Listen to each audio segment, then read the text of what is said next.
Police की सरेआम पिटाई, कभी लात से कभी घूसों से। देखिए खाकी वर्दी में साहब कैसे पीटे जा रहे हैं, साथ में सफ़ेद वर्दी पहने ट्रैफिक पुलिस वाले साहब भी पीटे जा रहे हैं। दबंगों का यह वीडियो सोशल मीडिया पर अलग अलग शेयर हो रहा है। आइए अब आपको बता दें, यह वायरल वीडियो कानपुर कोर्ट के पास पैराडाइज होटल के पास का है, जहां सारा मामला चौराहे पर गाड़ी खड़ी करने को लेकर हुआ और धीरे धीरे बात लात घूसों तक आ गई। आपको बता दें कि चौराहे के किनारे गाड़ी खड़ी करने को लेकर चौराहे पर तैनात सिपाही ने गाड़ी खड़ी करने से मना किया। उसने कहा कि यह गाड़ी पार्किंग में ले जाएं, लेकिन दबंग मानने को तैयार नहीं और मामला धीरे धीरे तूल पकड़ लिया। देखते ही देखते दबंगों ने पुलिस पर हमला बोल दिया। देखिए दबंग की कमर में असलहा भी लगा हुआ है। शायद इन सब बातों को देखते हुए किसी ने जहमत नहीं उठाई और ना ही किसी ने बीच बचाव करने की हिम्मत दिखाई। सामाजिक माध्यम में एक वीडियो हमें मिला है जिसमें कुछ लोगों के द्वारा यातायात पुलिसकर्मी के साथ दुर्व्यवहार और मारपीट का प्रकरण प्रथम दृष्टया दिखाई दे रहा है।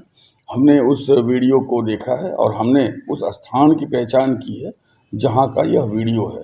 कैमरे के फुटेजेज निकाले जा रहे हैं और भी कैमरे वहां उपलब्ध हैं और उन सभी व्यक्तियों की पहचान हम कर रहे हैं जो लोग इस पूरे प्रकरण में इन्वॉल्व हैं। सभ्य समाज में इस प्रकार के कृत्य कभी भी स्वीकार योग्य नहीं है और उन सभी व्यक्तियों को, वो जो भी हों, एक बार उनकी जैसे ही हम पहचान कर लेंगे, हम उनके विरुद्ध कठोरतम विधि सम्मत कार्यवाही करेंगे ताकि भविष्य में इस प्रकार की कभी भी कोई भी घटना सभ्य समाज के भीतर ना हो और सभ्य समाज इसकी बिल्कुल अपेक्षा नहीं। पुलिस मुख्यालय से महज चंद कदम की दूरी पर पुलिस की पिटाई देखकर कई सवाल उठते हैं, लेकिन ऐसे मामले में पुलिस भी चुप कैसे बैठी?